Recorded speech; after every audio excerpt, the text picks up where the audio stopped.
L'association Parle avec elle présente Femmes sur la bande FM. Basta Project. Pour lutter contre la violence des genres. Et Radio Basta est une suite. Retrouvez la série d'émissions Basta Project et la série de portraits Chut, t'es une fille. C'est vraiment, j'ai des images, du bruit, du son, l'odeur et tout. Ça a été un choc. Ça, c'était mon premier choc où je me suis réveillée. Je me dis, oh, mais où est-ce que je suis? Portrait. Chut, t'es une fille. Radio Basta. La femme, la citoyenne, la mère. Il y avait tellement à dire. C'est là où j'ai pris mon courage et voilà, j'ai dit ce que j'avais à dire, la vérité, quoi. Mémoire, M-E-M-O-I-R-E. Pluriel. Et moi, si j'ai un conseil à donner, d'ailleurs je l'ai donné à mes filles, que si au début ça ne marche pas, ça ne marchera jamais. Série de portraits. Il y a des moments où je doute que je suis incapable de rien faire, je suis à la hauteur, et ça, à force que je l'entends de la bouche de mon ex, et j'arrivais à croire que c'est vrai que je suis rien à faire. Chut, t'es une fille. Ceux qui mettent les enfants au monde, il a pris des tabacs, c'est pas sa faute à lui qu'il est au monde.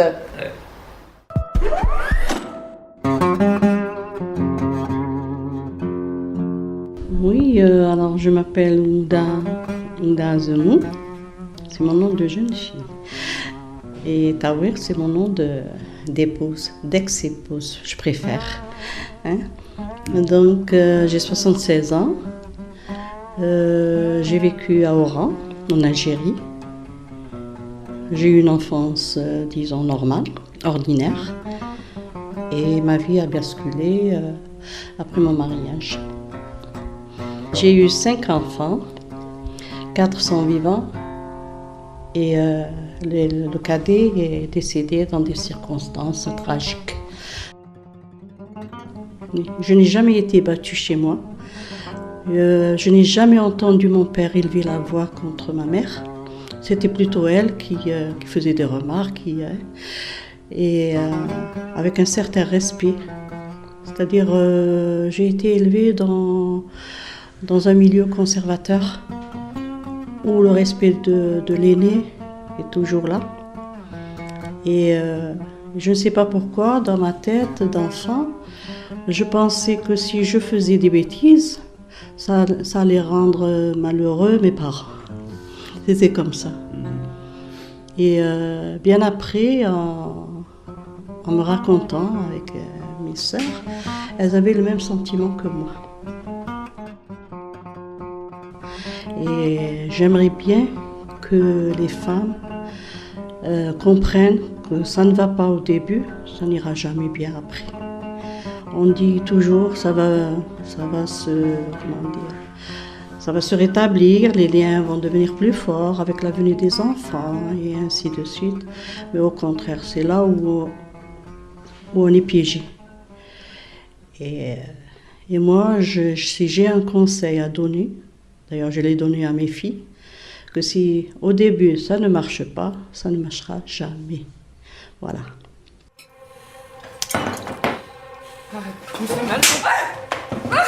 En moyenne, chaque année, 225 000 femmes sont victimes de violences physiques dans le cadre de disputes conjugales.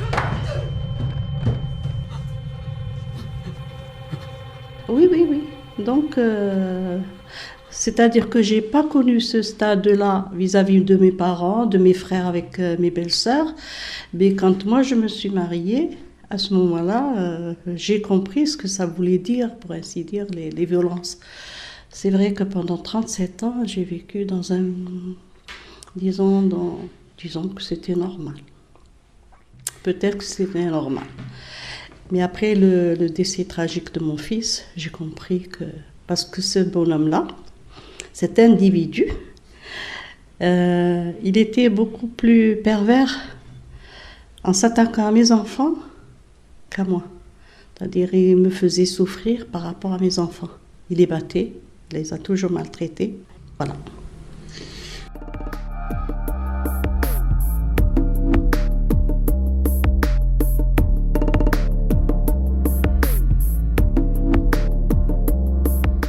C'est-à-dire que j'étais en colère contre moi-même, parce que j'ai laissé trop faire. Mais que voulez-vous, j'ai été pour ainsi dire lâche, parce que dès que je m'apprêtais à dire, à faire une phrase et aller pour la lui lancer, pour dire ça suffit, on va arrêter là.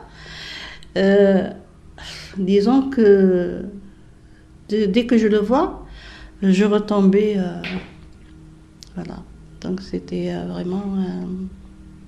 On est à une autre époque aussi.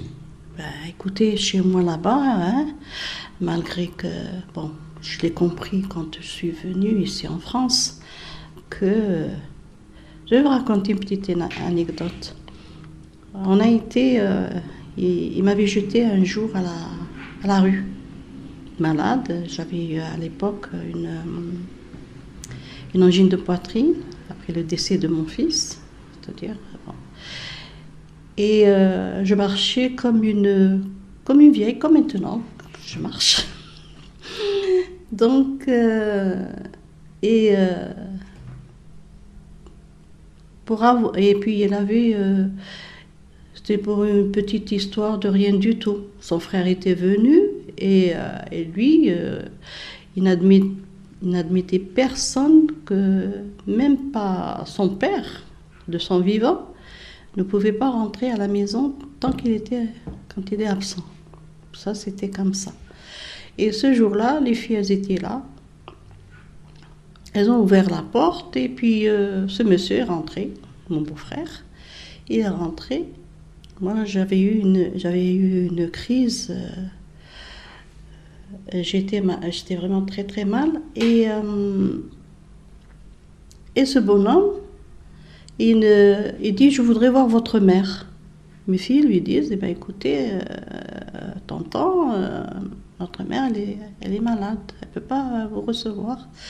Non, j'ai quelque chose à lui dire. Bon, l'une de mes filles lui dit, ben écoute, tu vas monter parce qu'elle est dans la chambre. Bon. Elles sont montées avec lui, et tu es malade, oui, qu'est-ce qui se passe? Oui, tu veux quelque chose? Qu'est-ce que tu veux? Non, rien, je voulais juste prendre de vos nouvelles. Et il repart. À midi, quand il vient pour manger, mon cher mari, ma fille lui dit, tonton Bachir était là. Et lui a dit, comment ça il était là? Il dit, oui, il a parlé il voulait voir, et qu'est-ce qu'il voulait? Et bien, finalement, il a dit que pourquoi vous ne donnez plus de signe de vie? Et du coup, ma fille, elle reçoit la chaise sur le dos. Tu es une menteuse, ton oncle ne fera jamais ça. Moi, je dis oui, c'est vrai. Alors à ce moment-là, il m'attrape du bras et il me fait... Je ne sais pas comment je me suis retrouvée, parce qu'on avait le jardin et la rue. Je me suis, jusqu'à maintenant, je me pose la question, comment j'ai pu atterrir sur le bitume dans la rue? Et il a bien sûr envoyé ma fille. Et à l'époque, c'était la période de la guerre civile. Une femme ne pouvait pas sortir sans voile. Ma fille était en short, en un petit débardeur. Moi, j'étais pieds nus avec une robe courte dans la rue. Elle a essayé, ma fille. Bon, j'ai perdu connaissance et je me retrouve chez les voisins qui nous ont fait rentrer. Il me fallait ma pompe parce que j'avais eu un médicament que je mettais sous la langue et ça me reboostait, si on peut dire ça. Et quand ma fille elle a frappé à la porte pour dire que j'étais mal et que... Alors il ramasse tous les médicaments et il lui jette derrière la... Et à ce moment-là, j'avais compris que... Bon, on a été au commissariat. Bon, on a pris d'abord un taxi. Et ce taxieur, bon, comme on appelle chez nous, on dit un taxieur, hein, pour faire comprendre aux gens que... Alors, il nous amène, il nous dit, mais qu'est-ce que c'est que cette tenue? C'est-à-dire, vous êtes nue, madame, et votre fille presque nue. Et pieds nus en plus. Alors, ma fille, elle lui raconte, parce qu'elle lui raconte que papa nous a mis à la porte. Ah, mais je vous ramène au commissariat. Qu'est-ce que c'est cette histoire? On n'est pas dans la jungle. Envoyer sa femme et sa fille comme ça. Bon. Alors moi, je lui dis, ramenez-nous chez ma famille, et après on en discute. Mais j'y tiens, il faut. Bon, j'arrive chez moi, bon. Et à ce moment-là, on s'habille correctement et on prend le chemin du commissariat. Et ma fille, comme elle est quand même assez une grande gueule, alors il lui dit qu'est-ce que vous voulez? Elle dit ben voilà, papa nous a jetés à la rue et puis on voudrait voir le responsable. Elle n'a pas voulu répondre à sa question. Et là, le bonhomme, il lui dit pourquoi moi je suis rien devant toi? Il dit non, pardon. Cette question, elle doit être, c'est à ton responsable qu'il faut qu'on le dise. Bon, il rentre, il ressort, il a dit qu'il ne peut pas vous recevoir, il a trop de travail. Et ma fille qui ouvre la porte du commissaire, je ne sais plus quoi, elle rentre et elle lui dit monsieur, c'est assez urgent, ma mère, elle va mourir si... Alors, il nous fait rentrer et il nous dit qu'est-ce qui se passe? Qu'avez-vous fait à ce bonhomme pour qu'il puisse vous jeter à la rue? Et ma fille de lui répondre, si c'était vous, est-ce que vous renvoyez votre femme et votre fille dehors même si elle a fait quelque chose? C'est pas comme ça que vous devez... Ah, il dit, moi je comprends ton père. Ouais, moi je comprends ton père. Tu es d'un caractère... oui, bien sûr, il a voulu vous faire peur. Oui, mais maintenant, où est-ce qu'on va aller? Du moment que, bon, on est là, où est-ce qu'on va aller? On n'a pas de famille. Alors le bonhomme, il la regarde bien.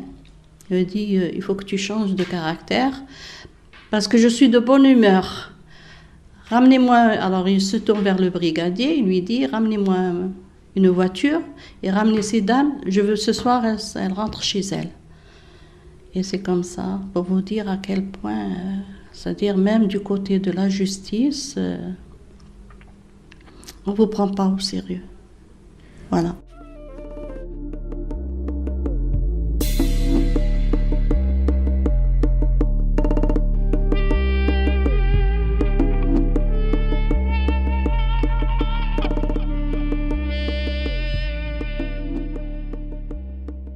Donc là, quand justement il a commencé à faire, dès le mois de mars, il a fait coucher mon fils dans le balcon.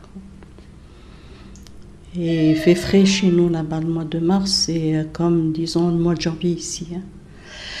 Et on a le mois de février et mars qui sont vraiment très froids chez nous. Il les faisait dormir dans le balcon.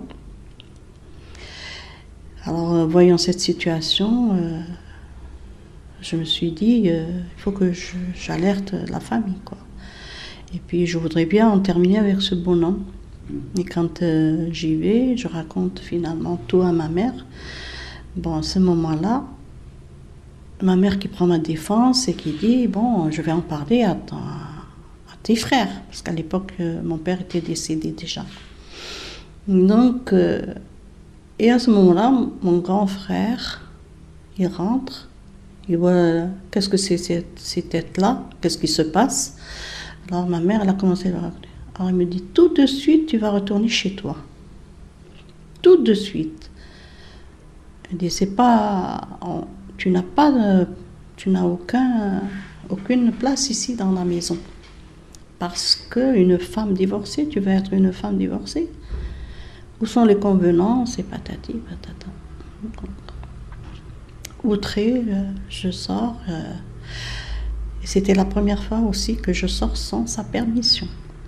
Donc je rentre et j'ai repris ma place, je fais à manger, tout comme j'ai dit aux petites, ne dites rien, ne dites pas que je suis sortie.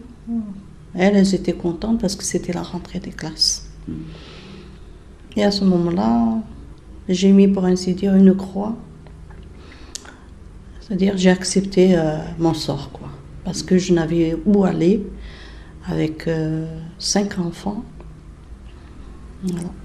C'est comme ça. On est en quelle année, là? C'était en 1986, 88 plutôt.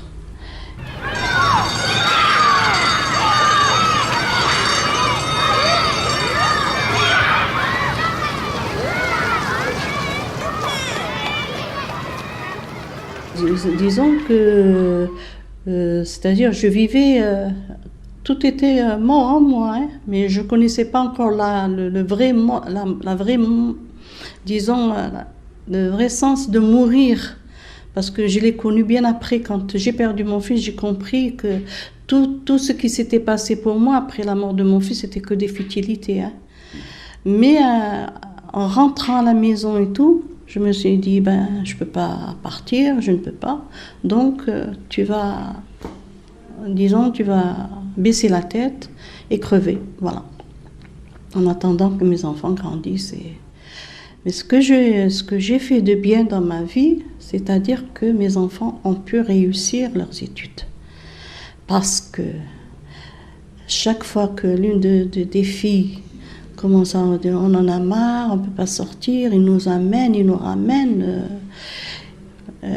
Donc, je leur disais, écoutez, votre seule force, les études et encore les études. Parce que sans les études, vous n'êtes rien du tout. Alors, pour ainsi dire, je me sens encore coupable de ce que mes enfants ont vécu, de ce que moi j'ai laissé passer, parce que j'ai laissé passer, j'ai été très très lâche. La peur de recevoir un coup me faisait taire, et ça, jusqu'à présent, des fois je suis bien, des fois je suis pas bien, parce que quand j'y pense, ça remet en moi pas mal de choses.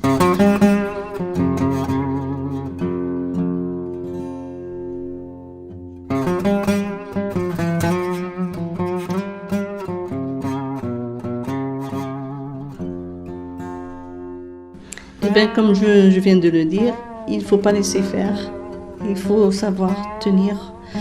Et parce que la femme et l'homme sont égaux. Il n'y a pas à dire que moi je suis l'homme, c'est moi qui décide. Non, c'est à vous deux de décider. Et surtout le dialogue. Parler pour,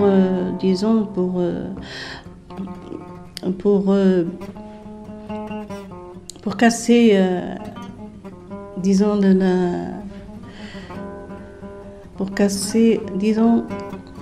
oui, c'est une mécanique quand même.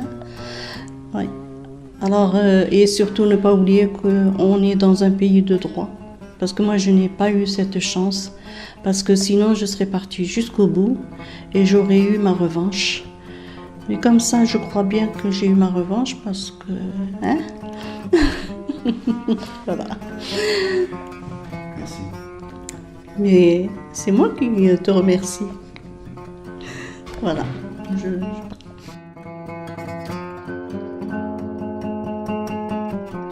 Radio Bassin. Série de portraits. Chut, t'es une fille.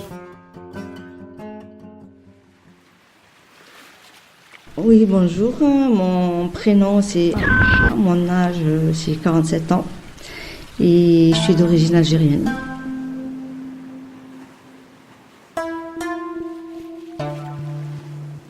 Non, pas du tout. J'étais pas consciente. Ce qui a déclenché en fait, tout ça, c'est le décès de ma mère.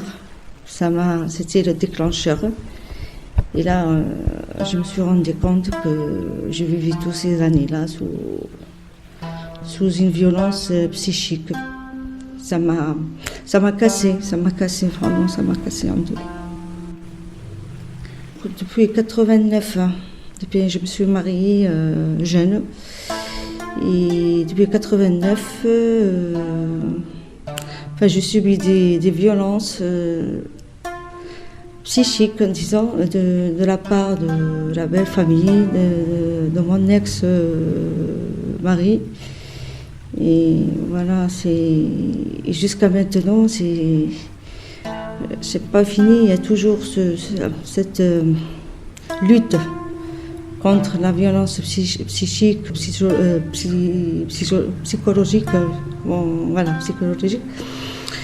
Et je lutte, quoi, parce que là, j'ai 3 garçons aussi, et c'est pas encore fini.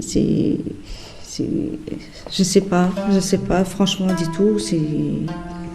Comment gérer ça avec eux, parce que ils ont tendance aussi à parler comme parlait leur père, quoi.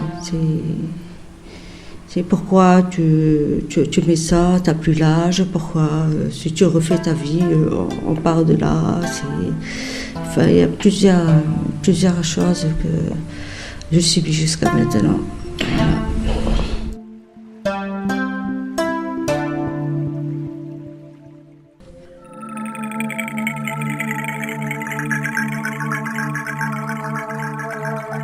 Et après, vous vous mariez. Ouais.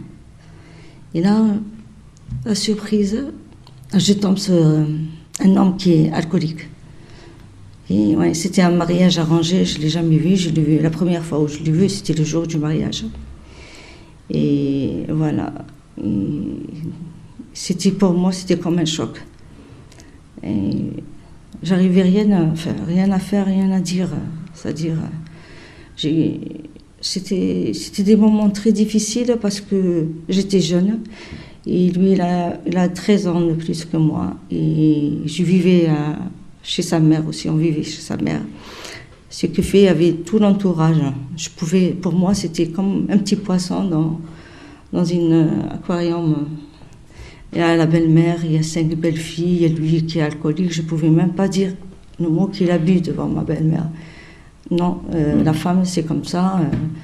Elle doit écouter son mari, même s'il boit, même s'il est drogué, même voilà. Et moi, j'ai vécu avec cette idée, oui, d'accord, je suis femme, je dois patienter, je dois être patiente, et voilà, jusqu'à ce que... Il y a pas mal de choses qui m'ont réveillée de mon sommeil.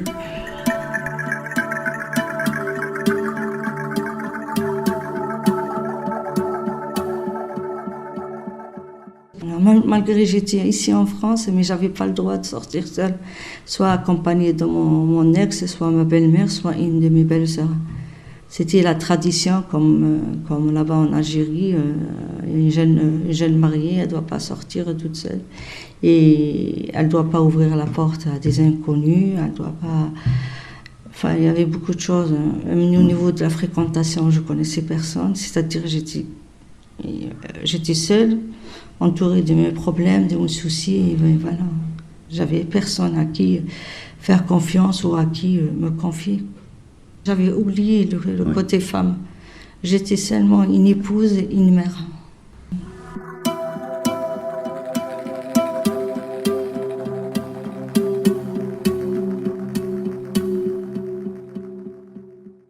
Ce qui est grave, c'est que on m'a entré dans la tête, que tout ce que tu dis ou tout ce que tu fais, on le saura.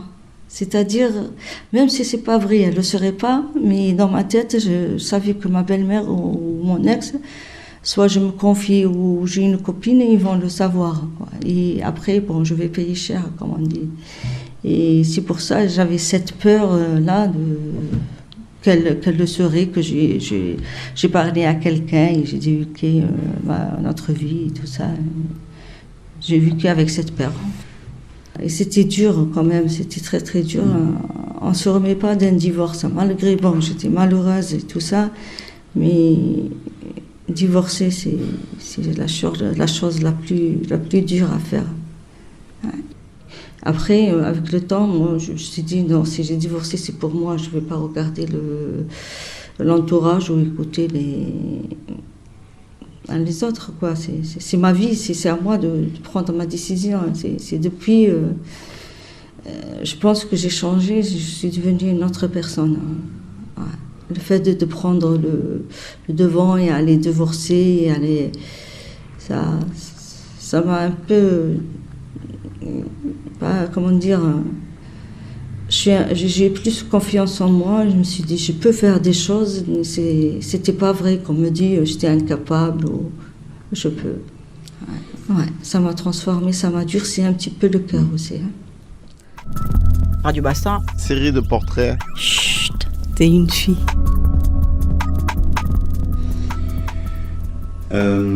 C'est quelle année le divorce? C'était 2016, ouais. Enfin, ça a commencé, j'arrêtais pas de lui dire, je vais demander le divorce. Il me dit, t'es incapable, tu sauras pas. Et oui, il m'a dit, t'es incapable, tu sauras pas te démerder sans moi, quoi. Il m'a dit, oui, tu parles. Après, je lui dis, je vais, ça y est, j'ai demandé le divorce. Il dit, tu parles. S'il y a quelqu'un qui doit partir de là, c'est toi qui vas se casser de la maison. Et finalement, moi, j'ai pris une avocate. Le jour où il a reçu le demande de divorce, il était choqué lui aussi. Il s'est dit, quand même, je croyais qu'il disait ça, c'est juste pour me... Et là, il s'est réveillé, lui aussi, il a pris une avocate et on s'est vu devant le juge. Il a dit non, je ne veux pas divorcer. Il ne voulait pas divorcer. Et moi, j'étais toujours sur mon mot de divorcer. Bon. Et après, la juge, il a demandé une exception. Il a dit je reste au moins 8 mois à la maison. Condition, je signe, mais j'ai à condition de rester 8 mois, le temps de trouver un appartement. Et après, il a dit pour les enfants, je veux aucun. Je veux pas la garde des enfants. Mais ils sont déjà grands, hein. Sauf le petit dernier, il avait 17 ans. J'ai dit, ça me dérange pas, mes enfants, ils restent avec moi. Là, il est resté, c'était dur quand même de l'avoir, on se croisait dans l'appartement pendant 8 mois à peu près. Le temps il a trouvé un appartement et il est parti.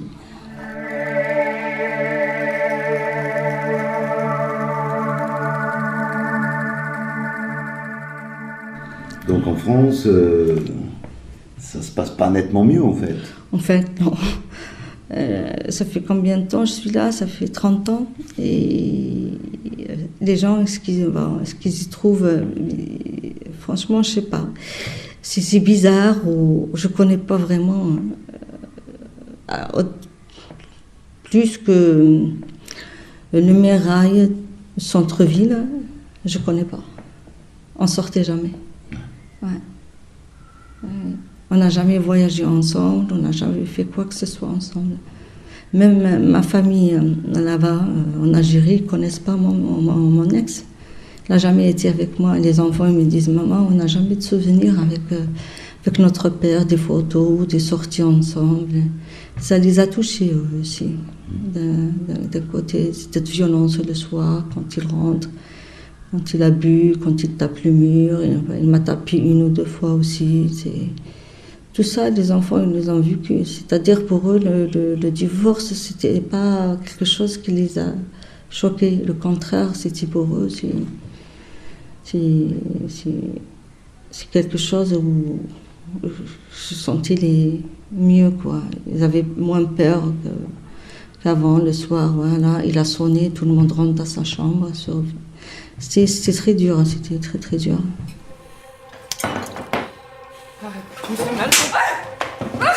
En moyenne, chaque année, 225 000 femmes sont victimes de violences physiques dans le cadre de disputes conjugales.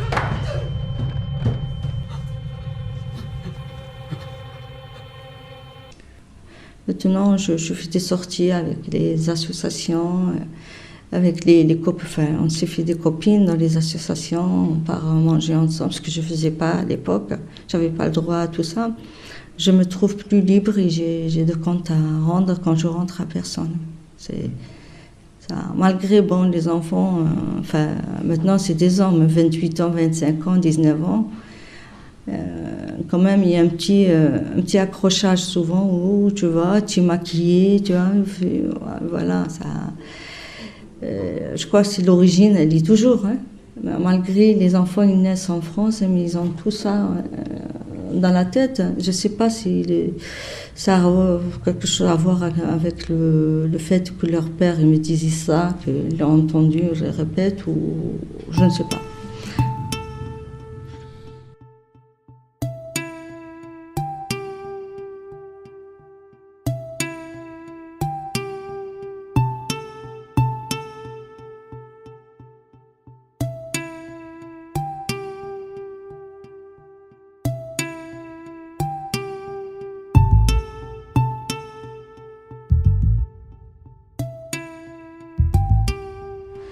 J'ai essayé la belle famille, le problème, c'est que même maintenant, je n'arrive pas à dire un non à ma belle-sœur ou à ma belle-mère.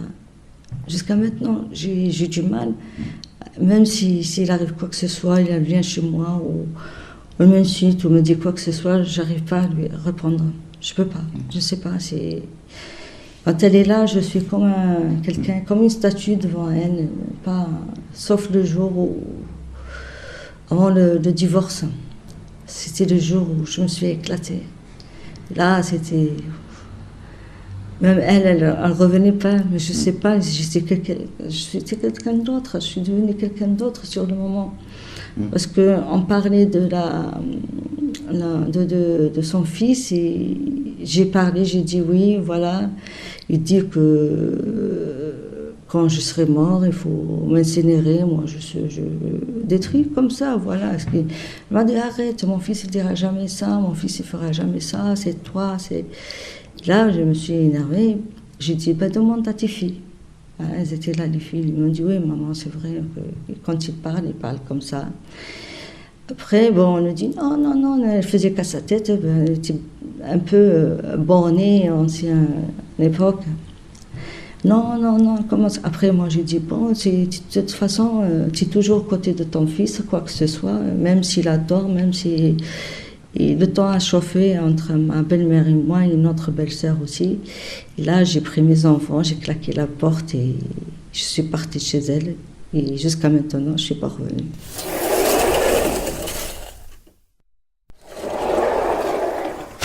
Parce que même moi, quand je suis rentrée chez moi, j'étais quelqu'un d'autre, je tremblais, j'étais pas bien. Après, quand je me suis reposée et tout, je me suis dit comment j'ai pu faire ça? Après, je me suis posé plein de questions. Comment c'est sorti comme ça? C'est comme si je me sentais justement agressée, fragile et tout ça. Je me suis dit non, pourquoi je me laisse faire? C'est là où j'ai pris mon courage et voilà, j'ai dit ce que j'avais à dire, la vérité quoi. Ouais, j'ai fait sortir ce qu'il y avait et ma belle-sœur elle m'a dit tout ça pendant tout ce temps, 30 ans presque, tu l'as gardé dans lui. J'ai dit oui, on ne peut pas effacer. Elles étaient choquées. Et après, voilà. Vous souhaitez quoi vis-à-vis de vos enfants maintenant? Je souhaite qu'eux, ils font leur vie et ils me laissent faire la mienne. Ce que je n'ai pas vécu, j'aimerais bien vivre ce que je n'ai pas vécu. Qu'ils me comprennent. En tant que femme, je n'ai pas vécu ça. J'ai vécu autant que mère, épouse, mais pas autant que femme. Et ça, j'aimerais bien le vivre. Serait-ce quelques années ça, ils ont... Pour eux, non, une femme, elle n'a pas besoin de refaire sa vie, elle n'a pas besoin de... Si leur père, il a quelqu'un, pour eux, c'est normal, c'est un homme, il a des besoins, mais la femme, elle peut résister, elle peut rester. Mais ils ne savent pas qu'il y a le côté tendresse, une femme, elle a besoin de tendresse, de soutien moral. Eux, ils ne voient pas ça, ils ne comprennent pas. Et ça, c'est dommage. C'est dommage parce que c'est la génération de maintenant, normalement, ils devraient être plus ouverts. Et ça, je me connais contre un mur. Il faut que... C'est pas facile. C'est pas facile de me retrouver devant 3 bonhommes, quoi. Ça aussi, c'est une forme de violence d'une certaine manière. Je ne sais pas si c'est une violence ou un chantage. Je pense que c'est un peu de la violence, un peu de chantage. Si tu te mets avec quelqu'un où tu revis ta vie, on part, on ne revient pas, il y a du chantage dedans. Et ils savent que je ne peux pas ne pas les voir. Et c'est sûr, c'est comme toutes les mamans. La première chose à choisir, c'est ses enfants. Parce que jusqu'à là, j'ai patienté pour mes enfants. Et voilà. Après, je me dis, j'ai tout ce temps, j'ai vu qu'ils sont malheureux, j'ai patienté pour eux. Et maintenant, quand ils sont grands, au lieu de me dire, maman, c'est bon, maintenant on est grand, on peut se débrouiller tout seul, c'est l'inverse. Mais il faut que je travaille sur moi-même pour que j'arrive quand même. C'est mes enfants, pour que des fois je leur dis, il faut que vous compreniez, c'est vous les enfants et c'est moi la maman. C'est-à-dire, on ne va pas inverser les rôles. C'est pas toi, mon fils que j'ai mis au monde, tu viens de dire, ça se fait pas. C'est à moi de voir si ça se fait ou ça se fait pas. Ça, c'est récent. Avant, j'arrivais pas à le dire. Mais maintenant, parce que, pourquoi je suis impressionnée par ça. Malgré c'est mes enfants, mais après, les hommes, ça pose... Il y a la voix qui change, il y a le cabaret et tout ça, mais je dis, écoute, je suis ta maman, c'est moi la maman, toi tu es l'enfant, c'est pas toi qui vas me montrer. Et je m'accroche un petit peu, je me fais entendre, avec ma petite voix, quand même, j'arrive à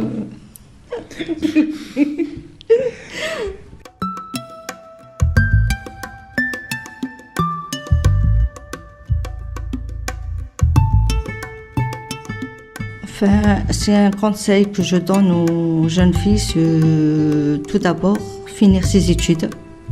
Et c'est très important d'avoir un diplôme dans sa poche.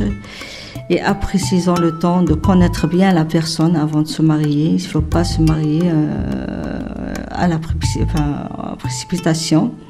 Prendre le temps de voyager, de voir le monde et tout ça. Après, avec le temps, s'ils veulent se caser et avoir des enfants, qu'elles prennent bien le temps, qu'elles réfléchissent bien à tout ça avant de... Voilà.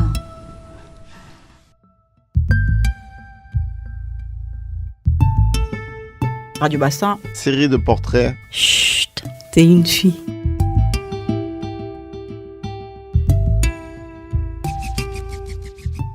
Alors, aujourd'hui, ce sera le portrait de Naya. Est-ce que tu peux nous dire qui était Naya, qu'est-ce qu'elle représentait dans le quartier et pour l'association ?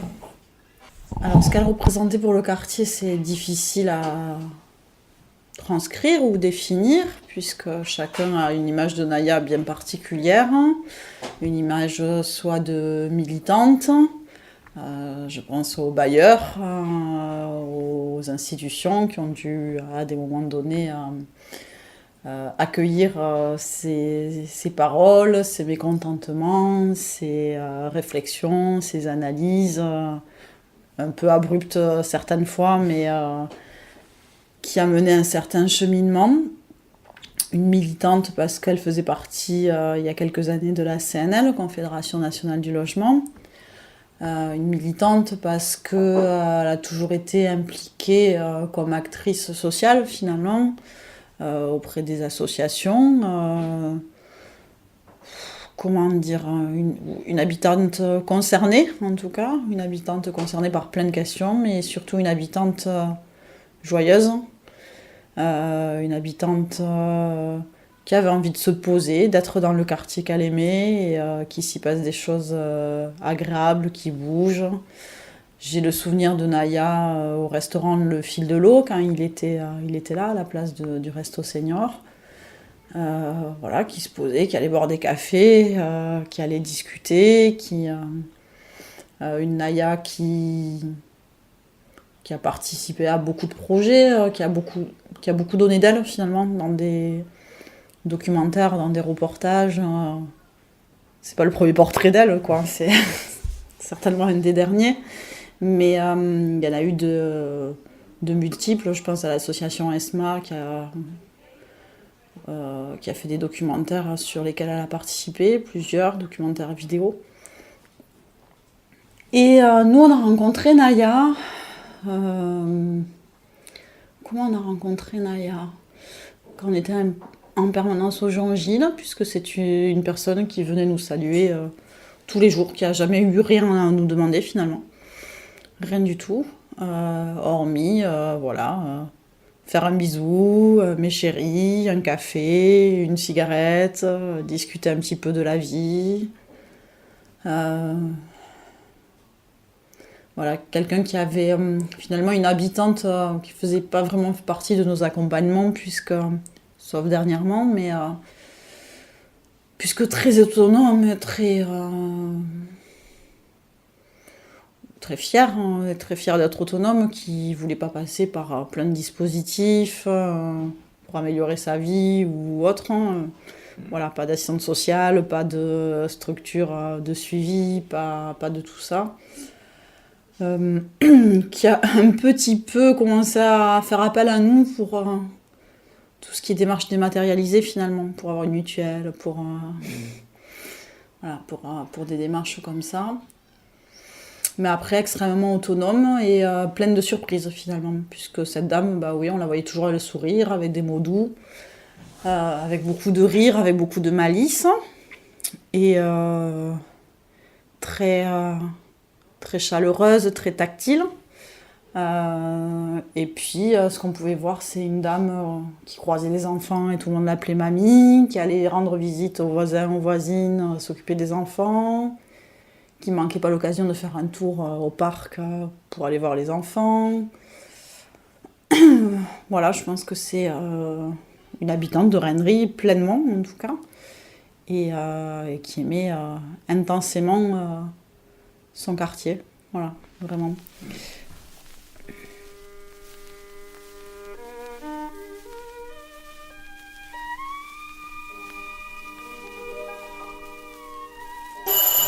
Oui, entrez, c'est vrai. Entrez.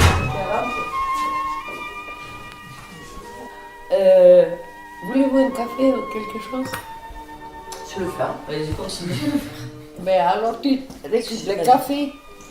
Le café il est là-haut. Regarde le café, tu le vois?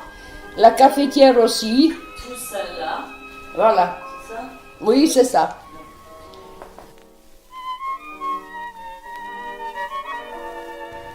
C'est dans le quartier depuis quand? Ah, ben dans le quartier, je suis maintenant, ça fera près de presque 35 ans. 36 ans. Donc il y a 36 ans, il voit une Je femme voyais, ouais. d'origine hongroise arriver, une femme qui mâche pas ses mots. Ça n'a pas posé de problème avec les habitants, les habitantes? Non, bizarrement non. Avec les femmes et avec les hommes? Non, avec les femmes et avec les hommes. N'importe quel mari d'une des femmes que je connais, on a discuté, on a se salué, évidemment. Et j'avais mon bisou sur le front, parce qu'évidemment, j'étais plus âgée toujours de lui, si tu veux. Et à leurs enfants, j'étais déjà tati. Alors maintenant, ces enfants, ils ont grandi, ils me présentent leurs enfants qu'ils ont venus. Qu'il a quelquefois 6 mois, qu'il a quelquefois 1 an, qu'il a quelquefois 2 ans. Ils ont déménagé, ils sont venus dans le quartier parce qu'ils sont laissés. Ils ont de la famille encore dans le quartier. Ah, mais tati, tiens, je te présente mon fils. Ah bon, t'as un fils? D'accord. Et oui, c'est comme ça. Et ça partait comme ça.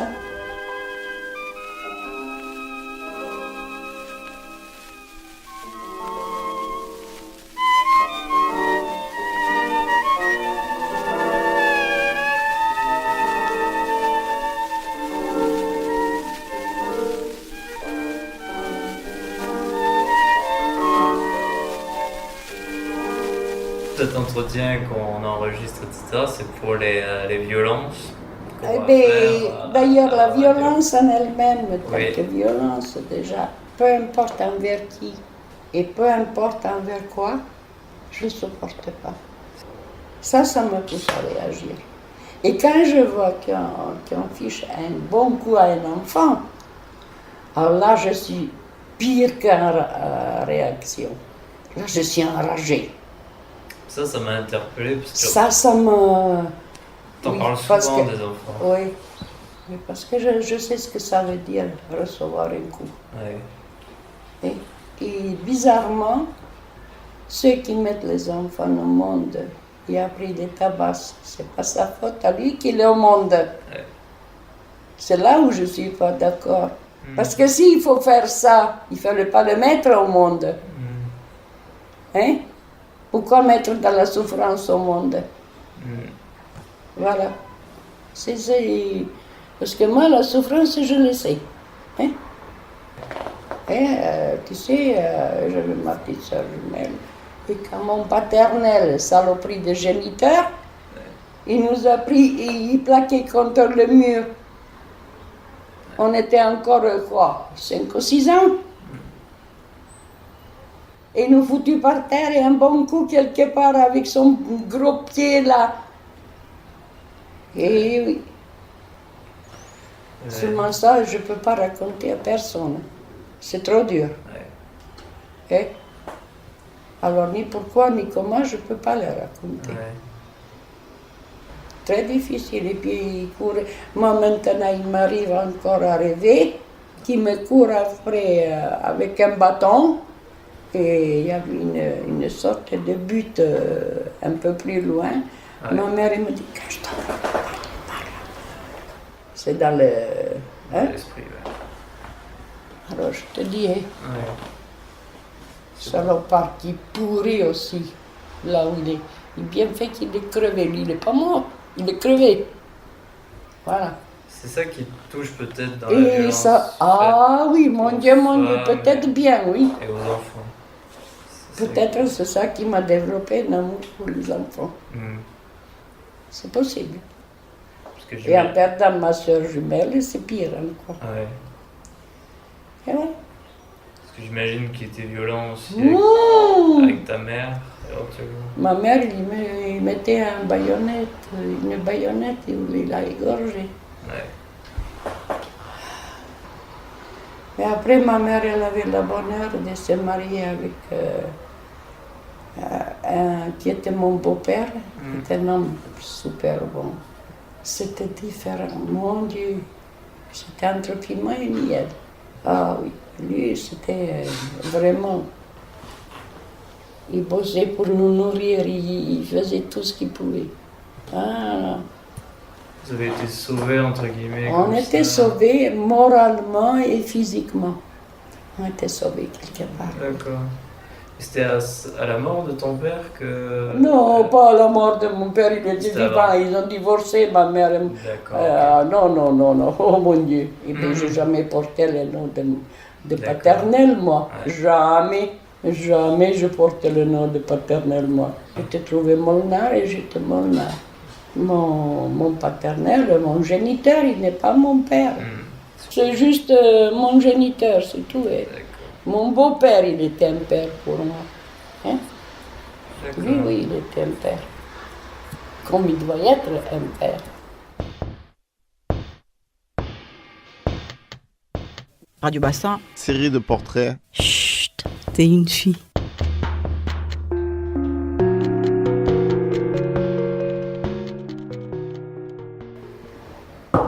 Moi, c'était par dépit. Ma soeur jumelle, elle est décédée.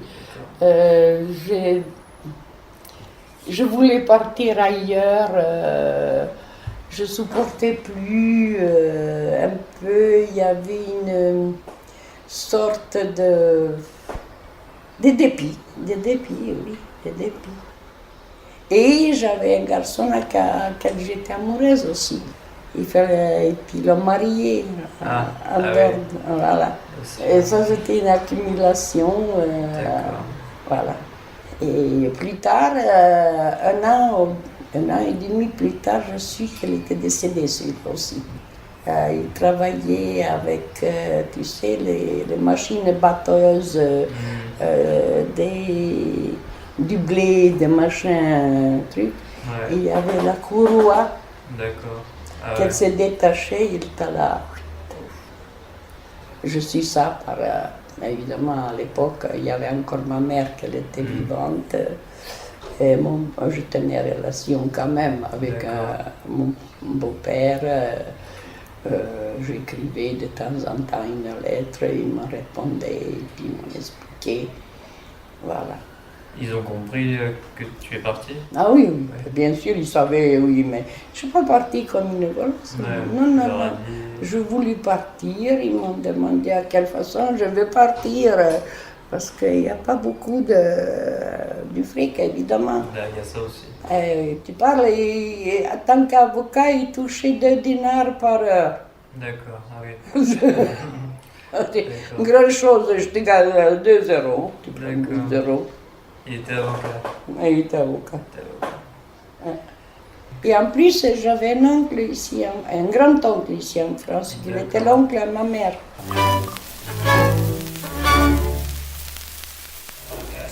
Et du coup, d'avoir parlé de ta vie en poste, ça t'a fait quoi? Ça t'a fait... Ça fait mal. Ça fait mal? Ça fait mal, mon garçon, je vais te dire aussi pourquoi. Parce que je ne voulais absolument pas revenir en arrière. Et puis pour moi, c'est un jardin où il y a un tas de pêle-mêle, si tu veux. C'est pas vraiment... Il y a eu des bons moments aussi, certains. Il y avait que mon beau-père qui était... D'accord. Voilà. Dans l'enfance. Dans l'enfance, oui. D'accord. Il n'y a que lui qui était, c'était sale, et bon, ma mère, ne parle pas, c'était ma mère. Non, on n'était pas maltraités, non. C'était mon biologique. Père biologique, Et père, non, je ne peux même pas dire que c'est un père. Qui n'a rien du tout pour moi. S'il était là devant moi, je t'assure, si je pourrais lui écraser, je le ferais. Franchement. Oui. Pourtant, je ne suis pas quelqu'un qui veut écraser quelqu'un avec quelque chose. Mais à lui, j'écraserai. Je lui rendrai tout ce qu'il m'a fait. D'accord. Je le coincerai contre le mur, je le jeterai contre le mur, comme il a fait. D'accord. C'est tout, c'est pas le... Oui. Mais bon, en tout cas, t'as réussi, tu nous as quand même confié réussi, pas je mal. ne sais rien en quoi j'ai réussi. Peut-être j'ai essayé aussi. C'est possible, je te dis pas, c'est pas... Je ne fais pas une gloire avec ça, mais j'ai essayé d'être tout à fait autre chose de ce que lui voulait qu'on y soit. Voilà ce que j'ai essayé. Tu as émancipé, par exemple. Carrément. I'm a gypsy man. Came in from the no man's land. Gypsy, I'm a gypsy man. Wandering one man band. Free running as the wind. Running free as the wind. Free as the sky. Free as the time passing by. So kill me if you can. Take your hammer and smash my head. So you're gonna let my spirit free. So I can know you're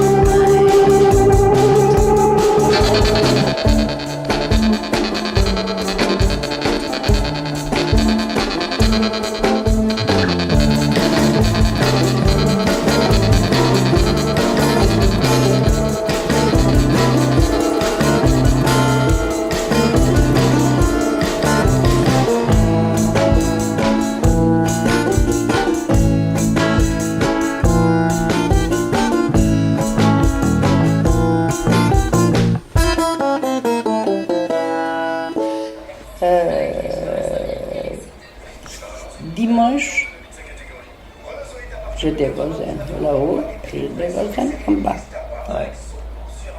c'est-à-dire au 10e et au 8e. Moi, je suis au 9e. Et ils se bagarraient celui-là du bas pendant un bon moment. Parce qu'a priori, ils sont en séparation, et puis la bonne femme, celui qui garde les gosses, la bonne femme, elle a d'abord pris une. Allez, laisse-moi tranquille, fiche-moi la paix, arrête. Bon. À un moment donné, ça a arrêté ça. Et à là-haut qui commençait. Pareil. On dirait qu'il y en a un qui a copié sur l'autre. C'est violence verbale et physique. Et physique aussi. À un moment donné, je dis, qu'est-ce que je fais? Est-ce que j'appelle la police? Parce qu'un jour, ils vont la tuer.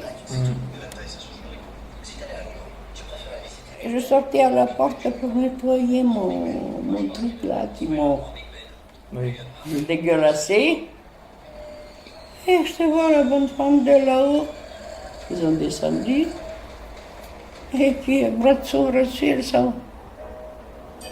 Je sais pas, possible.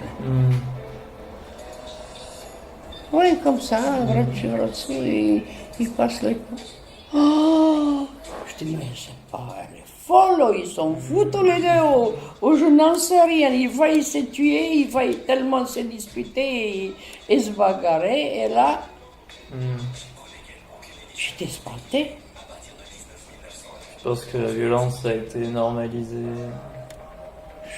Qu'est-ce qui s'est normalisé dans la violence? C'est justement, je ne comprends pas. Je ne comprends pas. Qu'est-ce que ça normalise une violence? Non, je ne comprends pas. En tout cas, c'est une violence quotidienne. Sans doute, oui, habituelle, quotidienne. Et il ne peut pas se passer de ça pour s'aimer, et il leur faut ça. Ah ben merci mon Dieu, moi il y a longtemps qu'il est parti par-dessus de la balcon, il est descendu sans parachute. Ouais. Parce qu'il y a des femmes qui se font trop faire.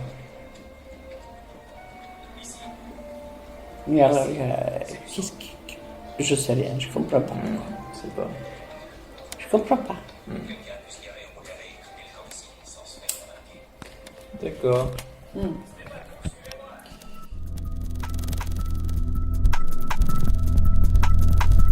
C'était Femmes sur la bande FM.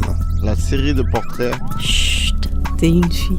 Basta Project. Le thème de Basta Project, les stéréotypes de genre et les violences faites aux femmes.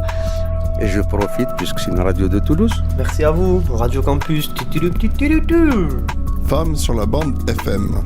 Basta Project. Coproduction Parle avec elle. et Radio Campus 2018. 2019.